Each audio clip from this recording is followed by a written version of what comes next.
In America, it is a Judeo-Christian worldview. I don't care what you read or what you have heard from anybody else. That's what we were founded under. That's why our nation is strong, and that's why we have the freedoms we have. It's the first of its kind. Now, I believe that the falling away of our country right now is in direct correlation to us abandoning this worldview. Romans 1. Now, we are currently in a crossroads right now, guys. A battle from within between two opposing worldviews. One is Judeo-Christian, and the other is secular humanism. That's what the vote's about, really, coming up this week.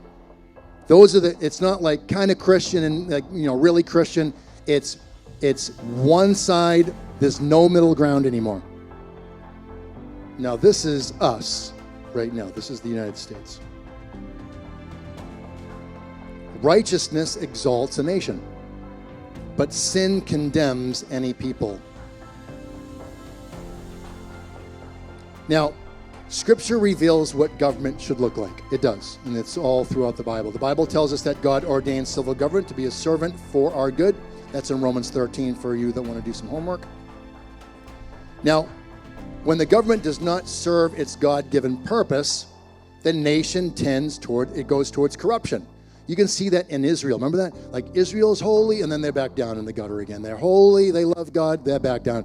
It's a continual up and down of those people in the Old Testament.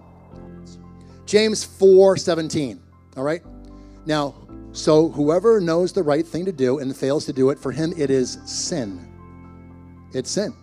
Okay? We know all of this evil is going on. There's something that you can do about it. You can go out and vote. All right? But I'm not going to do anything because I don't really feel like doing that. There's no candidate that I really like. All right? It says here that it's sin, James 4:17. So if you think that you can just stay home this week, no, you can't. Here's another one. Okay, and notice the picture. Bondage. Isaiah 1:17. Learn to do good, seek justice, correct oppressions, bring justice to the fatherless, plead the widow's cause. Okay, we're called to stand up in the face of evil. Here's another one. 1 John 3:17. But if anyone has the world's goods and sees his brother in need, yet closes his heart against him, how does God's love abide in him? So if you don't want to do anything about the evil that's going on, how does God's love abide inside of you?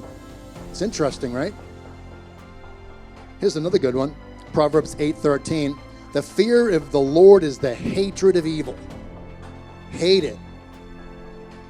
You got to hate what's going on. If you don't hate what's going on, you have your blinders on. But the Black Robe Regiment was really the first Christian nationalist, or if you want to change that word, you can use a Christian patriot. That's probably a better word. Now, it referred to not a literal regiment of soldiers that wore black robes into battle, but rather people like me. These were the pastors during the Revolutionary War that led their congregations to fight against the British. That's what the Black Robe Regiment was. If it wasn't for the pastors, did you guys know if it wasn't for the pastors calling their congregations to stand up for good in an evil culture, we would have lost the war. We would have lost the war. All right? And most pastors now don't want to stand up and call you guys into action. Now, I'm not calling you guys to violence. I'm calling you guys to vote.